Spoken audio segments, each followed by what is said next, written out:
இன்னைக்கு நம்ம இந்த வீடியோல ரொம்ப சூப்பரான ஒரு கப்பிள் பேஸ்டு தீம் கேக்க நான் எப்படி செஞ்சிருந்தேன்னு சொல்லி நீங்க பார்க்க போறீங்க. உங்களுக்கு ஏதாவது ஒரு கப்பிள் பேஸ்டு ஆனிவர்சரி கேக்கோ இல்ல நீங்க வீட்ல இருக்கிற யாருக்காவது ஒருத்தங்களுக்கு ஆனிவர்சரி பேஸ்டு கேக்கோ இல்ல ஒரு என்கேஜ்மென்ட் கேக்கோ ஏதாச்சும் ஒரு கப்பிள் பேஸ்டு கேக்கோ நீங்க செய்ய போறீங்க அப்படின்னா நான் செஞ்ச இதே மாதிரி நீங்க ட்ரை பண்ணி பாருங்க. ரொம்ப எஃபெக்டிவா இருக்கும். பார்க்கிறதுக்கு லுக் வைஸ் ரொம்பவே நீட்டா இருக்கும்.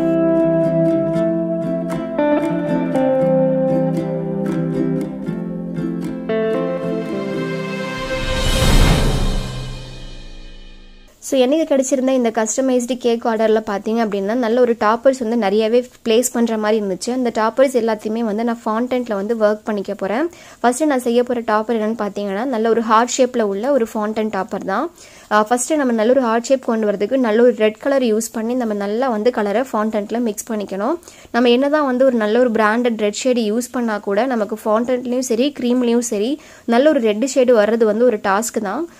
ஸோ நான் எப்படி பொதுவாக வந்து ரெட் ஷேடு கொண்டு வருவேன்னு பார்த்தீங்கன்னா பர்கெண்டின்னு ஒரு ஷேட் இருக்குது. பர்கெண்டி அப்படின்ற ஷேடையும் டொமேட்டோ ரெட் அப்படி ஒரு ஷேட் இருக்குது இல்லைங்களா, இந்த ரெண்டு ஷேடும் வந்து கரெக்டாக ஈக்குவல் போர்ஷன். இப்போ நான் ஒரு 2 drops டொமேட்டோ ரெட் ஆட் பண்ணுறேன் அப்படின்னா அதே 2 drops அளவுக்கு பர்கெண்டினுடைய ஷேடு தான் நான் ஆட் பண்ணிப்பேன். ஸோ ரெண்டுத்தையும் மிக்ஸ் பண்ணி நம்ம நல்லா மிக்ஸ் பண்ணும்போது நமக்கு நல்ல ஒரு சூப்பர் ரெட் ஷேடு வந்து கிடைக்கும். அதே மாதிரி தான் நான் இந்த டாப்பரும் வந்து நல்ல ஒரு டார்க் ரெட்டுக்கு ரெடி பண்ணி எடுத்துக்கிட்டேன். ஸோ ஃபஸ்ட்டு நம்ம கலர் மிக்ஸ் பண்ணி முடிச்சதுக்கப்புறம் கொஞ்சம் அது கையில் வந்து நல்லா ஒட்டுற மாதிரி இருக்கும். நான் எப்பயும் சொல்கிற மாதிரி தான் டைலர்ஸ் பவுடர் நல்லா மிக்ஸ் பண்ணிவிட்டு நல்லா வந்து ஃபவுண்டன் மேட்டில் தேய்ச்சி எடுத்துக்கிட்டு ஹார்ட் ஷேப்பில் வந்து நல்லா கட் பண்ணி எடுத்துட்ருக்கேன்.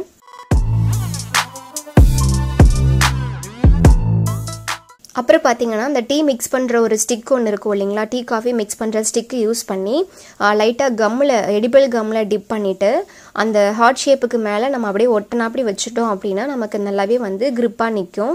அதே மாதிரி சின்ன சின்ன ஹார்ட் பண்ணிவிட்டு ஒரு சின்ன சின்ன டூத் ஸ்டிக்கில் வந்து நல்லா இந்த மாதிரி ஸ்டிக் பண்ணி எடுத்துக்கிட்டேன்.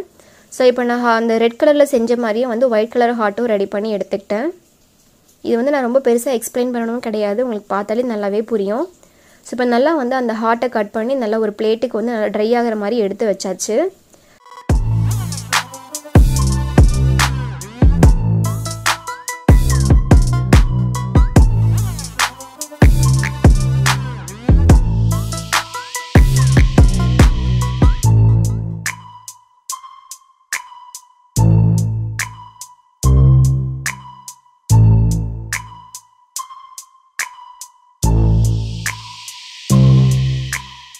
அடுத்து வந்து நம்ம என்ன செய்ய போகிறது வந்து நல்ல ஒரு 6 கப் கேக்ஸ் வந்து கஸ்டமைஸ்டாக கஸ்டமர் கேட்டிருந்தாங்க. அந்த 6 கப் கேக்குக்கும் உள்ள ஷேப்பு கரெக்டாக வச்சுட்டு நான் ரவுண்டாக நல்லா பெரிய ஃபாண்டன்ட்டை கட் பண்ணி எடுத்துக்கிட்டேன். இப்போ இந்த நான் ரவுண்டாக கட் பண்ணி எடுத்திருந்தேன் அந்த ஃபாண்டன்ட்டுக்கு மேலே வந்து நல்ல ஒரு கப்பிள் பேஸ்டு இம்ப்ரெஷன் மாதிரி நான் தரணும். அதை நான் உங்களுக்கு ஃபஸ்ட்டே முன்னாடி வீடியோவில் வந்து பிக்சர் அட்டாச் பண்ணுறேன் பாருங்கள். இது பார்த்தீங்கன்னா உங்களுக்கு நல்லாவே புரியும். அதுக்கு வந்து நம்ம கொஞ்சம் பிளாக் கலரில் ஃபாண்டன் வந்து எடுத்துக்கணும். நெக்ஸ்ட் அந்த பிளாக் கலர் ஃபாண்டனை நல்லா தேய்ச்சி முடிச்சதுக்கப்புறமா நமக்கு மார்க்கெட்டில் வந்து கப்பிள் கட்டர்னு சொல்லி அவைலபிளாக இருக்குது இல்லைங்களா, சின்னது பெருசு நல்ல ஒரு பெரிய சைஸ் கட்டர்ஸ் எல்லாமே நமக்கு ஒரே செட்லேயே வந்து வந்துடும். ஸோ அதில் நல்ல ஒரு சின்ன கட்டர் வந்து நான் செலக்ட் பண்ணிவிட்டு அதில் நல்லா கட் பண்ணி எடுத்துகிட்ருக்கேன். ஸோ அழகாக வந்து அந்த கப்பிள் கட்டர்ஸை வந்து நம்ம நல்லா கட் பண்ணி நம்ம அப்படியே அந்த ரவுண்டாக நம்ம தேய்ச்சிருந்தோம் இல்லைங்களா அந்த ஃபாண்டன்ட்டுக்கு மேலே ப்ளேஸ் பண்ணி வைக்கணும். நீங்கள் டேரெக்டாக ப்ளேஸ் பண்ணுறதுக்கு முன்னாடி கொஞ்சமாக நீங்கள் கம் வந்து அதுக்கு மேலே அப்ளை பண்ணிவிட்டு அந்த எடிபிள் கம் அப்ளை பண்ணிவிட்டு அதுக்கு மேலே நீங்கள் டாப்பர்ஸ் வச்சிங்கன்னா பார்க்குறதுக்கு ரொம்ப நீட்டாக வரும்.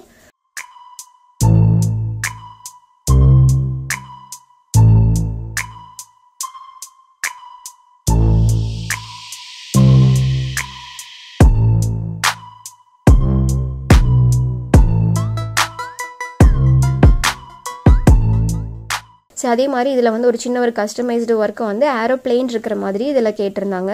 ஸோ அதையும் நீட்டாக வந்து நான் நார்மலாகவே மேனுவல் கட் பண்ணிவிட்டு அதை வந்து நான் அப்படியே அந்த ரவுண்டான ஃபாண்டன்ட்டுக்கு மேலே நான் ப்ளேஸ் பண்ணி எடுத்துக்கிட்டேன். நெக்ஸ்ட் வந்து அப்புறம் அந்த ஹார்ட் சிம்பிள் போட்ட ஒரு சிம்பிளும் அப்புறம் யூ அப்படின்ற அந்த லெட்டர்ஸும் நம்ம அதில் வைக்கணும். அதையும் நான் அப்படியே ஆல்ஃபபெட்டில் உள்ள கட்டர் யூஸ் பண்ணி அதை நல்லா நான் கட் பண்ணி எடுத்துக்கிட்டேன். ஃபைனலாக பார்த்தீங்கன்னா அதே கப் கேக்ஸில் அந்த ரவுண்டாக கட் பண்ணியிருந்தோம் இல்லைங்களா, அதில் வந்து ஒரு கேலண்டர் மாதிரியான ஒரு டேட் வந்து மென்ஷன் பண்ண சொல்லியிருந்தாங்க. சேம் அதே ரவுண்டிலே யூஸ் பண்ணி ஒரு கேலண்டர் மாதிரி நான் கொடுக்க போகிறேன். ஃபஸ்ட்டு நம்ம கேலண்டரில் 1 2 3 அப்படின்னு சொல்லி நம்ம ஃபிக்ஸ் பண்ணுறதுக்கு முன்னாடி ஒரு நைஃப் யூஸ் பண்ணி ஒரு கோடு மாதிரி போட்டு வச்சுக்கிட்டோம் அப்படின்னா இதில் எழுதுறதுக்கு நமக்கு கரெக்டாக வரும். நான் வந்து எடிபிள் மார்க்கர் பெண்ணை யூஸ் பண்ணி தான் வந்து 1 2 3 எல்லாமே வந்து எழுதிட்டுருக்கேன். அவங்க சொல்லியிருந்த அந்த டேட் மட்டும் நல்லா ஹைலைட்டாக காமிக்கணும். ஸோ அதுக்கு வந்து நான் சின்னதாக ஹார்ட் ஷேப்பில் ஒரு இது மட்டும் கட் பண்ணிவிட்டு அவங்க சொன்ன டேட்டுக்கு வந்து அந்த ஹார்ட்டை வந்து நல்லா மென்ஷன் பண்ணி எடுத்தாச்சு. இப்போ அவ்வளோதான். அந்த கேலண்டர் பார்த்தீங்கன்னா நல்லா நீட்டாக ரெடி ஆனதுக்கப்புறமா அந்த கேலண்டர்னுடைய எக்ஸாக்டான இம்ப்ரெஷன் கிடைக்கிறதுக்காக சேம் நான் நைஃப் யூஸ் பண்ணியே ஒரு ஸ்கொயர் பாக்ஸ் மாதிரி நான் போட்டு விட்டுருக்கேன்.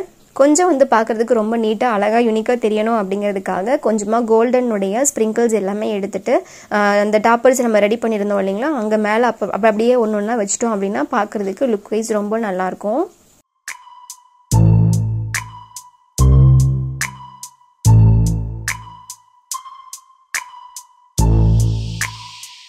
இப்போ ஃபைனலாக நம்ம ஃபவுண்டன் ஒர்க்ஸ் எல்லாமே முடிச்சாச்சு. ஒரு ஓவர் நைட் நல்லா கம்ப்ளீட்டாக ட்ரை ஆனதுக்கப்புறமா நம்ம கேக்குக்கு மேலே ப்ளேஸ் பண்ணி நம்ம கொடுத்துட்டோம் அப்படின்னா நமக்கு ஒர்க் முடிஞ்சிடும். கேக் ஃப்ளேவர் பார்த்தீங்கன்னா ட்ரஃபிள் கேக் வந்து கேட்டிருந்தாங்க. லைட்டான ஒரு கிரம் கோட்டும் மெயின் கோட்டும் நம்ம முடிச்சுட்டு அதுக்கு மேலே நம்ம கேக்குக்கு ரெடி பண்ணியிருந்த எல்லா டாப்பர்ஸையும் அப்படியே வரிசையாக அரேஞ்ச் பண்ண போகிறோம். ஸோ கஸ்டமர் வரதுக்கு ஒரு ½ அன் ஹவருக்கு முன்னாடி தான் இந்த ஒர்க் எல்லாமே நான் செஞ்சுருந்தேன். ஒருவேளை நீங்கள் முன்னாடியே செஞ்சுட்டு நீங்கள் ஃப்ரிட்ஜில் வைக்க போகிறீங்க அப்படின்னா நீங்கள் பாக்ஸில் போட்டுட்டு நீங்கள் டேரெக்டாகவே நீங்கள் ஃப்ரிட்ஜில் வச்சுக்கலாம்.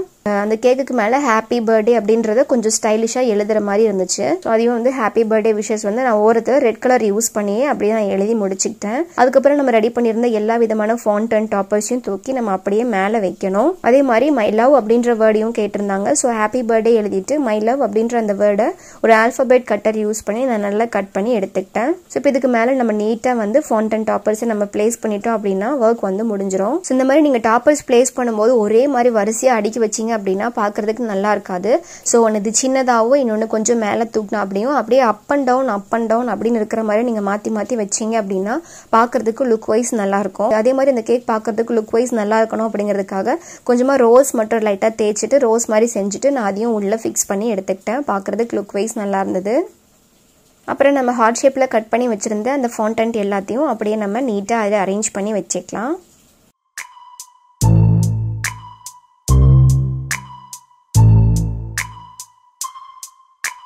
கேக் ஒர்க் ரொம்ப சூப்பராக முடிஞ்சிருச்சு. சேம் சாக்லேட் ஃப்ளேவரில் ஒரு 6 கப் கேக் வந்து நம்ம இப்போ கஸ்டமைஸ் பண்ண போகிறோம். ஜஸ்ட் வந்து கேக்குக்கு ராசெட் டிசைன் வந்து நீட்டாக போட்டு எடுத்துக்கிட்டேன்.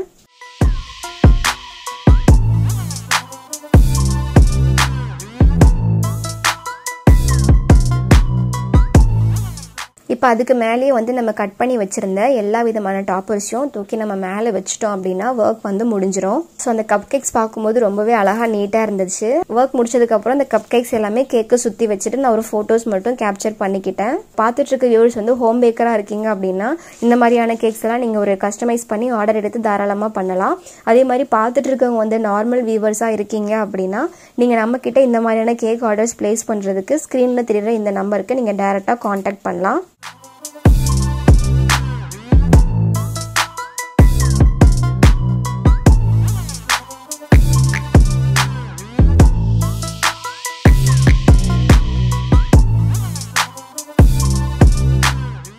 ஃபைனலாக இந்த கேக்கை வந்து எப்படி பேக் பண்ணியிருந்தோன்னு பார்த்தீங்கன்னா 6 கேவிட்டி கப் கேக் ட்ரேக்குள்ளே அழகாக அந்த கப் கேக்கை அரேஞ்ச் பண்ணிவிட்டு நல்லா க்ளோஸ் பண்ணி நம்ம மூடி வச்சுக்கலாம். இது எந்த டிஸ்டர்பன்ஸும் இருக்காது, ஷேக்கும் ஆகாது, எதுவுமே ஆகாது, நல்லா ப்ராப்பராக இருக்கும். அதுக்கு மேலே ஜஸ்ட் ஒரு எக்ஸ்ட்ரா ஒர்க் பார்க்குறதுக்கு அழகாக இருக்கிறதுக்காக நான் ரெட் கலர் ரிப்பன் யூஸ் பண்ணி நல்லா டை மட்டும் பண்ணிக்கிட்டேன். இந்த கேக் பார்த்தீங்க அப்படின்னா நல்ல ஒரு ஹைட்டான ஒரு கேக் அப்படிங்கிறதுனால நான் நார்மல் பேக் வந்து பண்ண முடியாது. ஸோ அதனால் நான் யூஸ் பண்ணியிருக்கிற பாக்ஸ் பார்த்தீங்கன்னா டால் கேக் பாக்ஸ்ன்னு சொல்லுவாங்க. இது 8x8x8 அப்படின்ற நம்பர்ஸில் உள்ள இந்த பெரிய ஒரு டால் கேக் பாக்ஸ் தான் நான் யூஸ் பண்ணியிருக்கேன். ஸோ உங்கள் எல்லாருக்குமே தெரியும் பேக்கிங் பொறுத்த வரைக்கும் நான் காம்ப்ரமைஸ் பண்ணவே மாட்டேன். 2 பாக்ஸை மர்ஜ் பண்ணி இப்படி பேக் பண்ணுற அந்த DIY மெத்தட்லாம் நான் பண்ண மாட்டேன். ஏன்னா என்னுடைய கஸ்டமர் வந்து டேரெக்டாக பிக் பண்ணுறாங்க. ஸோ டேரெக்டாக பிக் பண்ணிவிட்டு அவங்க போகிறதுனால கொஞ்சம் சேஃப்டியாக இருக்கணும் அப்படின்றதுக்காக இந்த மாதிரியான பேக்கிங் வந்து நான் சூஸ் பண்ணியிருந்தேன். ஸோ அதே மாதிரி இந்த கேக் ஆர்டரை பிளேஸ் பண்ணவங்க வந்து நம்மளுடைய பாஸ் பேபி தீம் கேக்கில் நம்ம செஞ்சுருந்தோம் இல்லைங்களா, அந்த கேக் ஆர்டரில் செஞ்சிருந்த மௌலிஷனுடைய ஃபேமிலி ரிலேட்டிவ்ஸ் தான் இவங்களும். ஸோ நமக்கு வந்து இந்த ஆர்டர் கொடுத்துருந்தாங்க. இப்போ ரீசெண்ட் டைம்ஸில் நான் முன்னாடி எடுக்கிற ஆர்டர்ஸ் வந்து ஒரு ஆர்டரோடு எனக்கு முடியறது கிடையாது. ஸோ ஒரு ஃபேமிலியில் நான் ஒரு கேக் செய்கிறேன் அப்படின்னா அந்த ஃபேமிலிக்குள்ளே என்ன ஃபங்க்ஷன்ஸ் இருந்தாலும் ரிப்பீட்டடாக நமக்கு வந்து திருப்பி நம்மக்கிட்டே தான் வந்து நல்ல கேக்ஸ் ஆர்டர்ஸ் எல்லாம் போடுறாங்க. எனக்கு அதுவே ரொம்ப சந்தோஷமாக இருக்குது. உங்கள் எல்லாருக்கும் சொல்கிறதும் அதே தான். ஒரு கஸ்டமர் நம்மக்கிட்ட ஆர்டர் போடுறாங்க அப்படின்னா நீங்கள் நல்லபடியாக செஞ்சு கொடுத்தீங்கன்னா திருப்பி எந்த ஒரு கேக் ஆர்டராக இருந்தாலுமே திருப்பி உங்களுக்கு வர எல்லா ஃபங்க்ஷன்ஸ்க்கும் அவங்களுடைய கேக் ஆர்டர்ஸ் வந்து உங்களுக்கு தான் கிடைக்கும். ஸோ பெஸ்ட்டாக பண்ணுங்கள், நல்லா சூப்பராக பண்ணுங்கள். உங்கள் எல்லாருக்கும் ஆல் த பெஸ்ட். அண்ட் எப்பயும் போல் எனக்கும் நம்ம சேனலுக்கும் சப்போர்ட் பண்ணிட்டு இருக்கவங்க எல்லாருக்குமே தேங்க்யூ ஸோ மச்.